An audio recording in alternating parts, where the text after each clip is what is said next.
ಹಲ್ಲೆಲೂಯ್ಯ. ಹೇಗಿದ್ದೀರಿ ಪ್ರಿಯರೇ? ಅನೇಕ ದಿನಗಳ ಬಳಿಕ ಮತ್ತೊಮ್ಮೆ ನಿಮ್ಮೊಂದಿಗೆ ಮಾತನಾಡಲು ಈಗ ಬಂದಿದ್ದೇನೆ. ರೋಮನರಿಗೆ ಬರೆದ ಪತ್ರಿಕೆ 5ನೇ ಅಧ್ಯಾಯ 8ನೇ ವಾಕ್ಯ ಹೇಳುತ್ತೆ, ನಾವು ಇನ್ನೂ ಪಾಪಿಗಳಾಗಿರುವಾಗಲೇ ಪ್ರಭು ಯೇಸು ನಮಗಾಗಿ ಶಿಲುಬೆಯ ಮೇಲೆ ಪ್ರಾಣತ್ಯಾಗ ಮಾಡಿದರು. ಇದರಿಂದ ದೇವರಿಗೆ ನಮ್ಮ ಮೇಲಿರುವ ಪ್ರೀತಿ ವ್ಯಕ್ತವಾಗುತ್ತದೆ. Price the Lord. ಹಾಲೆಲೂಯ್ಯ. ಈ ಪವಿತ್ರ ಗ್ರಂಥ ಇದೆ ಅಲ್ಲ ಪ್ರಿಯರೇ, ಇದು ಬುಕ್ ಆಫ್ ಲವ್ ಲೆಟರ್. ಇದು ಫುಲ್ ಪ್ರೀತಿಯ, ಅಂದರೆ ಒಂದು ಲವ್ ಲೆಟರ್, ಒಂದು ಪ್ರೀತಿಯ ಪ್ರಿಯಕರ ತನ್ನ ಪ್ರೇಮಿಗೆ ಕೊಡೋದು. ಆ ಥರದ ತಂದೆಯಾದ ದೇವರು ತನ್ನ ಮಕ್ಕಳಿಗಾಗಿ ಬರೆಸಿದ ಒಂದು ಪ್ರೇಮ ಪತ್ರ, ಲವ್ ಲೆಟರ್, ಈ ಬೈಬಲ್ ಪವಿತ್ರ ಪುಸ್ತಕ. ಈ ಪವಿತ್ರ ಪುಸ್ತಕದಲ್ಲಿ ಅಡಗಿರುವ ಪ್ರೀತಿ ಪ್ರಿಯರೇ, ಅದು ಸತ್ಯವಾದ ಪ್ರೀತಿ, ಅದು ಸುಳ್ಳು ಪ್ರೀತಿ ಅಲ್ಲ. ಏಕೆಂತ ಹೇಳಿದರೆ ಮನುಷ್ಯರ ಪ್ರೀತಿ ಇವತ್ತಿದ್ದು ನಾಳೆ ಬದಲಾಗಿ ಹೋಗುವ ಪ್ರೀತಿ. ಆದರೆ ಯೇಸುವಿನ ಪ್ರೀತಿ ಆ ರೀತಿಯ ಪ್ರೀತಿ ಅಲ್ಲ. ಯೋಹಾನರಿಗೆ ಬರೆದ 1 ಯೋಹಾನ 3:16 ಹೇಳುತ್ತೆ, ದೇವರು ತನ್ನ ಮಕ್ಕಳನ್ನು ಎಷ್ಟಾಗಿ ಪ್ರೀತಿ ಮಾಡ್ತಾರೆ ಅಂತ ಹೇಳಿದ್ರೆ ತನ್ನ ಏಕೈಕ ಪುತ್ರನೆಯನ್ನೇ ಈ ಲೋಕಕ್ಕೆ ನಮಗಾಗಿ ದಾರೆ ಎರೆದರು. Praise the Lord. Hallelujah, hallelujah. ಪ್ರಿಯರೇ, ಬೆನ್ನತ್ತಿ ಪ್ರೀತಿ ಮಾಡುವ ಪ್ರೀತಿ. ನಾವು ತುಂಬ ಸಲ ಇದು ಕೇಳಿದ್ದೇವೆ, ದೇವರು ನಮ್ಮನ್ನು ಪ್ರೀತಿ ಮಾಡ್ತಾರೆ, ಯೇಸು ನಮ್ಮನ್ನು ಪ್ರೀತಿ ಮಾಡ್ತಾರೆ, ಯೇಸು ನಮ್ಮನ್ನು ಪ್ರೀತಿ ಮಾಡ್ತಾರೆ, ಯೇಸು ನಮ್ಮನ್ನು ಪ್ರೀತಿ ಮಾಡ್ತಾರೆ. ನಮ್ಮ ಜೀವನದಲ್ಲಿ ಆ ಪ್ರೀತಿಯನ್ನು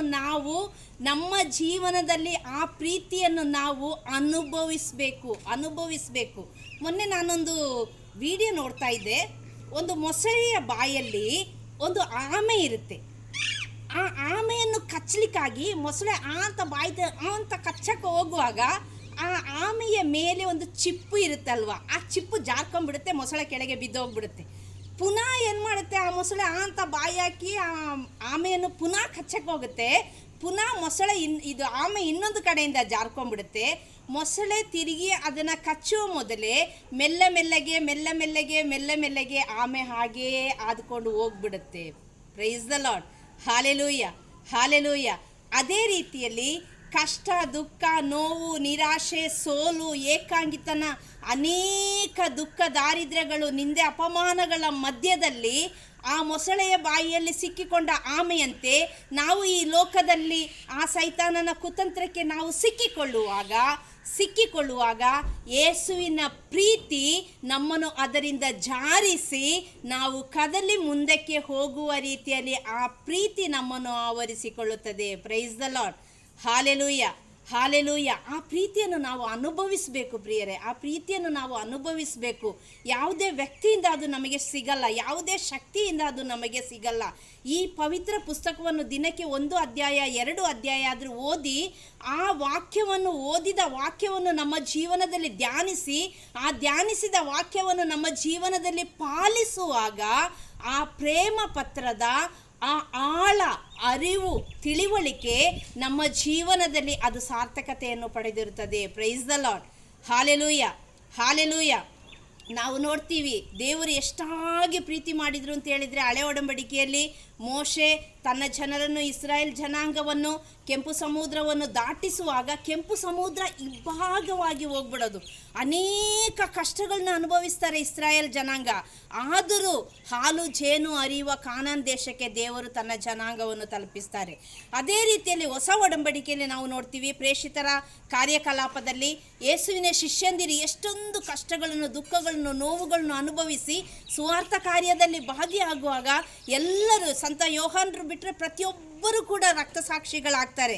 ನಿತ್ಯ ಜೀವವನ್ನು ಪಡೀಲಿಕ್ಕಾಗಿ ಆ ದೇವರ ಪ್ರೀತಿಯನ್ನು ಅನುಭವಿಸಿದ ಅವರು ಆ ದೇವರ ಪ್ರೀತಿಯನ್ನು ಇತರರಿಗೆ ಧಾರೆ ಎರೆಯುವುದರ ಮೂಲಕ, ಕೊಡುವುದರ ಮೂಲಕ, ಅದನ್ನು ಪ್ರಸಂಗಿಸುವುದರ ಮೂಲಕ, ಎಲ್ಲ ಜನರನ್ನು ಆ ಪ್ರೀತಿ ಎಡೆಗೆ ಸೆಳೆಯುವುದರ ಮೂಲಕ ಯೇಸುವಿನ ಶಿಷ್ಯಂದಿರು ಈ ಲೋಕದಲ್ಲಿ ತನ್ನನ್ನೇ ತಾನೇ ಅರ್ಪಿಸಿ ಆ ನಿತ್ಯ ಜೀವದ ಸೌಭಾಗ್ಯವನ್ನು ಅನುಭವಿಸ್ತಾರೆ. Praise the lord.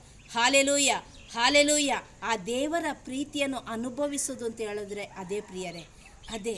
ಏಕೆಂದರೆ ಯೇಸು ಸ್ವಾಮಿ ಸತ್ತು ಮೂರನೇ ದಿನ ಪುನರುತ್ಥಾನರಾಗಿ ಸ್ವರ್ಗಾರೋಹಣ ಆಗಿ ಹೋದ ಮೇಲೆ ಶಿಷ್ಯಂದಿರು ಪವಿತ್ರಾತ್ಮರ ಪ್ರೇರಿತರಾಗಿ ಪುನಃ ಸುವಾರ್ತೆ ಸಾರ್ತಾ ಇದ್ದಾರೆ ಅಂದರೆ ನನಗೊಂದು ನಿತ್ಯ ಜೀವ ಇದೆ. ನಾನು ಈ ಲೋಕದಲ್ಲಿ ಅನುಭವಿಸಿದ ಆ ದೇವರ ಪ್ರೀತಿ ಈ ಲೋಕದಲ್ಲಿ ಮಾತ್ರ ಸೀಮಿತವಲ್ಲ, ನನಗೆ ಸ್ವರ್ಗ ಸಾಮ್ರಾಜ್ಯದಲ್ಲಿ ಯೇಸುವಿನ ಮಡಿಲಲ್ಲಿ ಕೂರುವ ತನಕ ಆ ಪ್ರೀತಿ, ಸತ್ಯವಾದ ಪ್ರೀತಿ, ನಿತ್ಯವಾದ ಪ್ರೀತಿ ನನಗೂ ನನ್ನ ಕುಟುಂಬಕ್ಕೂ ನನ್ನ ವಂಶಕ್ಕೂ ಇಡೀ ಪ್ರಪಂಚಕ್ಕೂ ಸಿಕ್ಕೇ ಸಿಗುತ್ತದೆ ಅಂತ ಹೇಳುವ ಒಂದು ನಂಬಿಕೆ ಇವತ್ತು ಅನೇಕರು ಅದಕ್ಕಾಗಿ ತವಕ ಪಡ್ತಾ ಇದ್ದಾರೆ. ಕೊರೋನಾ ವೈರಸ್ ಬರಲಿ ಅಥವಾ ಮಾರಕ ವ್ಯಾಧಿ ಬರಲಿ, ಈ ಕೊರೋನಾ ವೈರಸ್ನ ಕಾಲದಲ್ಲಿ ಅನೇಕರು ಕಾಲ್ ಮಾಡ್ತಾರೆ, ಸಿಸ್ಟರ್ ಆ ಕಷ್ಟ, ಈ ಕಷ್ಟ, ಆ ನೋವು, ಆ ನಿರಾಶೆ, ಆ ಸೋಲು ಸಾಕಾಗಿ ಹೋಗಿದೆ, ಸಾಲದ ಅವಸ್ಥೆ, ರೋಗದ ಅವಸ್ಥೆ, ಇಕ್ಕಟ್ಟಿನ ಪರಿಸ್ಥಿತಿ, ನಿಂದೆ, ಅಪಮಾನ. ಯಾರಿಗೆ ಪ್ರಿಯರೇ ಈ ಲೋಕದಲ್ಲಿ ಕಷ್ಟಗಳು, ದುಃಖಗಳು, ನೋವುಗಳು, ನಿರಾಶೆಗಳಿಲ್ಲ? ಯೇಸು ಸ್ವಾಮಿ ಹೇಳ್ತಾರೆ, ಈ ಲೋಕದಲ್ಲಿ ಕಷ್ಟ, ದುಃಖ, ದಾರಿದ್ರ್ಯ, ನಿಂದೆ, ಅಪಮಾನ ನಿನಗೆ ತಪ್ಪಿದಲ್ಲ, ಆದರೆ ಭಯಪಡಬೇಡ, ನಾನು ಲೋಕವನ್ನು ಜಯಿಸಿದ್ದೇನೆ. Praise the Lord. Hallelujah, hallelujah. ಅದೆಲ್ಲ ನಮಗೆ ಇದ್ದಿದೆ. ಅದರ ಜೊತೆಗೆ ಯೇಸುವಿನ ಪ್ರೀತಿಯನ್ನು ಅನುಭವಿಸುವಾಗ ಅದೆಲ್ಲ ನಮ್ಮ ಜೀವನದಲ್ಲಿ ಬಂದರೂ ಕೂಡ ನಮಗೂ ನೆಗಡಿ ಬಂದಿರ್ಬೋದು, ನಮಗೂ ಜ್ವರ ಬಂದಿರ್ಬೋದು, ನಮಗೂ ಸ್ಮೆಲ್ ಇಲ್ಲದ ಅವಸ್ಥೆ ಬಂದಿರ್ಬೋದು, ಟೇಸ್ಟ್ ನಮಗೂ ಹೋಗಿರ್ಬೋದು. ಅನೇಕರು ಇದನ್ನು ಅನುಭವಿಸಿದ್ರು, ನಾವು ಟೆಸ್ಟ್ ಮಾಡದ ಕಾರಣ ನಮಗೆ ಗೊತ್ತಾಗಿಲ್ಲ ಕೊರೋನಾ ಇದೆಯೋ ಇಲ್ವೋ ಅಂತ. ಹೌದಲ್ವಾ ಪ್ರಿಯರೇ? ಹಾಗಾಗಿ ನಮಗೂ ಅನೇಕ ರೋಗಗಳು ಬರ್ಬೋದು, ಕಷ್ಟಗಳು ಬರ್ಬೋದು. ಆದರೆ ಮರಣವನ್ನು, ಕಷ್ಟವನ್ನು, ರೋಗವನ್ನು, ಲೋಕವನ್ನು ಜಯಿಸಿದ ಯೇಸು ನನ್ನೊಂದಿಗೆ ನಿಮ್ಮೊಂದಿಗಿದ್ದಾರೆ. ಅದಕ್ಕೆ ಸಾಕ್ಷಿ ಈ ಪವಿತ್ರ ಪುಸ್ತಕ, ಅದಕ್ಕೆ ಸಾಕ್ಷಿ ಈ ಬೈಬಲ್ ಗ್ರಂಥ. ಈ ಬೈಬಲ್ ಗ್ರಂಥ ಸಾಧಾರಣವಾದ ಪುಸ್ತಕವಲ್ಲ. ಇದೊಂದು ಪ್ರೇಮ ಪತ್ರ, ಇದೊಂದು ಸೌಖ್ಯದ ಶಕ್ತಿ, ಇದೊಂದು ಬಿಡುಗಡೆಯ ಶಕ್ತಿ. ಅದು ಯಾವಾಗ ಈ ಎಲ್ಲ ಶಕ್ತಿಗಳು ನಮ್ಮ ಜೀವನಕ್ಕೆ ಬರುತ್ತೆ, ನಮ್ಮ ಕುಟುಂಬಕ್ಕೆ ಬರುತ್ತೆ, ನಮ್ಮ ಸುವಾರ್ತೆಯಲ್ಲಿ ಬರುತ್ತೆ, ನಮ್ಮ ಕೆಲಸದಲ್ಲಿ ಬರುತ್ತೆ ಅಂದರೆ ಈ ಪವಿತ್ರ ಪುಸ್ತಕದಲ್ಲಿರುವ 73 ಪುಸ್ತಕಗಳನ್ನು ಯಾವಾಗ ನಾವು ಓದಿ ಆ ಓದಿದ ವಾಕ್ಯವನ್ನು ನಮ್ಮ ಜೀವನದಲ್ಲಿ ಅಳವಡಿಸಿ ಅದನ್ನು ನಾವು ಈ ಲೋಕದಲ್ಲಿ ಅದರಂತೆ ಜೀವಿಸಲಿಕ್ಕೆ ಪ್ರಯತ್ನ ಪಡ್ತೇವೋ ಆ ಎಲ್ಲ ಪೂರ್ಣತೆಯನ್ನು ಒಳಗೊಂಡ ಈ ಪುಸ್ತಕದ ಶಕ್ತಿ, ಆ ವಾಕ್ಯದ ಶಕ್ತಿ, ಆ ವಾಗ್ದಾನಗಳ ಶಕ್ತಿ ನನ್ನ ಮೇಲೆ, ನಿಮ್ಮ ಮೇಲೆ, ನಮ್ಮೆಲ್ಲ ಕುಟುಂಬಗಳ ಮೇಲೆ, ನಮ್ಮ ವಂಶದ ಮೇಲೆ, ಈ ಲೋಕದ ಮೇಲೆ, ನಮ್ಮ ಕೆಲಸ ಕಾರ್ಯಗಳ ಮೇಲೆ, ನಮ್ಮ ಸುವಾರ್ತೆಯ ಮೇಲೆ ಇಳಿದು ಬರುತ್ತೆ. Price the Lord. Hallelujah, hallelujah. ಯಾರೆಲ್ಲ ನಿಮ್ಮನ್ನು ನೋಯಿಸ್ಬೋದು, ಯಾರೆಲ್ಲ ನಿಮ್ಮನ್ನು ಚುಚ್ಚಿ ಮಾತಾಡ್ಬೋದು, ಯಾರೆಲ್ಲ ನಿಮ್ಮನ್ನು ಹೀಯಾಳಿಸ್ಬೋದು, ಯಾರೆಲ್ಲ ನಿಮ್ಮನ್ನು ನೀನು ಒಂದು ಪೈಸೆಗೆ ಗತಿ ಇಲ್ಲ, ನೀನು ಯಾವುದಕ್ಕೂ ಪ್ರಯೋಜನ ಇಲ್ಲದವನು ಅಂತ ಹೇಳಿ ನಿನ್ನನ್ನು ತಿರಸ್ಕರಿಸ್ಬೋದು. ಪ್ರಿಯರೇ, ಮರಣ ಗೆದ್ದ ಯೇಸು, ಇವತ್ತಿಗೂ ಜೀವಿಸುತ್ತಿರುವ ಯೇಸು, ನನ್ನನ್ನು ನಿನ್ನನ್ನು ಕೈ ಹಿಡಿದು ನಡೆಸಲಿಕ್ಕೆ ಶಕ್ತನಾದ ದೇವರು. ಆ ದೇವರನ್ನು ಕೈ ಹಿಡಿದು ನಾವು ನಡೆಯುವ.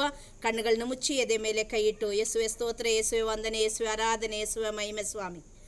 ಇಗೋ ಸ್ವಾಮಿ, ಪ್ರಪಂಚದಲ್ಲಿರುವ 740 ಕೋಟಿ ಜನರನ್ನು ಈ ಪ್ರಾರ್ಥನೆಗೆ ಕರೆದು ತರುತ್ತಿದ್ದೇವೆ ಸ್ವಾಮಿ ಯೇಸುವೆ. ಈ ವಿಡಿಯೋವನ್ನು ಯಾರೆಲ್ಲ ವೀಕ್ಷಿಸ್ತಿದ್ದಾರೋ ಅವರೆಲ್ಲರ ಮೇಲೆ, ಇಡೀ ಪ್ರಪಂಚದ ಮೇಲೆ ನಿನ್ನ ಕರುಣೆ ಇಳಿದು ಬರಲಿ.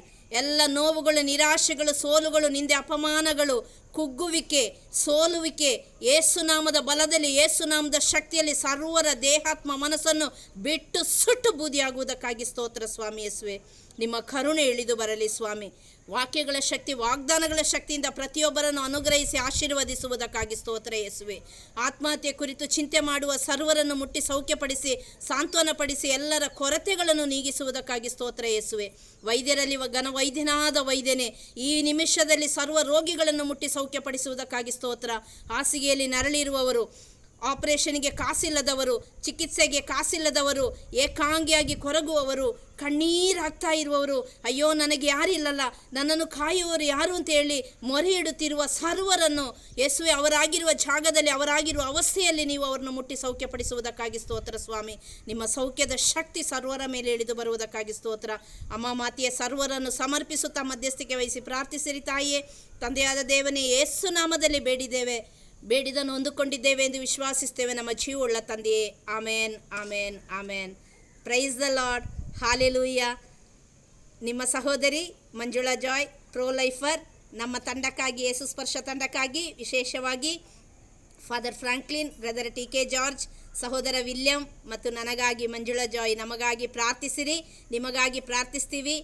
ನಮ್ಮ ಪ್ರೋ ಲೈಫ್ ಮಿನಿಸ್ಟ್ರಿಗಾಗಿ ಅದಕ್ಕೆ ಸಪೋರ್ಟ್ ಮಾಡುವ, ಸಹಾಯ ಮಾಡುವ ಸರ್ವರನ್ನು ನಿಮ್ಮ ಪ್ರಾರ್ಥನೆಯಲ್ಲಿ ನೆನೆಸ್ಕೊಳ್ಳಿ. ನಾವೆಲ್ಲರೂ ನಿಮಗಾಗಿ ಪ್ರಾರ್ಥಿಸ್ತೀವಿ. ಯೇಸುವಿನ ರಕ್ಷೆಯ ಕಕ್ಷೆಯಡಿಯಲ್ಲಿ ಒದಗಿಕೊಂಡು ಅವರ ಪಕ್ಕೆಲುಬುಗಳಲ್ಲಿ ಆಶ್ರಯ ಪಡೆಯುತ್ತಾ ನೀವು ರಕ್ಷಣೆಯ ಮಾರ್ಗದ ಹಾದಿಯಲ್ಲಿ ಈ ಪವಿತ್ರ ಗ್ರಂಥವನ್ನು ಓದಿ ಧ್ಯಾನಿಸಿ ಆ ವಾಕ್ಯದಂತೆ ಜೀವಿಸಲಿಕ್ಕೆ ಪ್ರಯತ್ನ ಪಡುವ. ಯೇಸು ನಾಮದಲ್ಲಿ ಆಮೆನ್.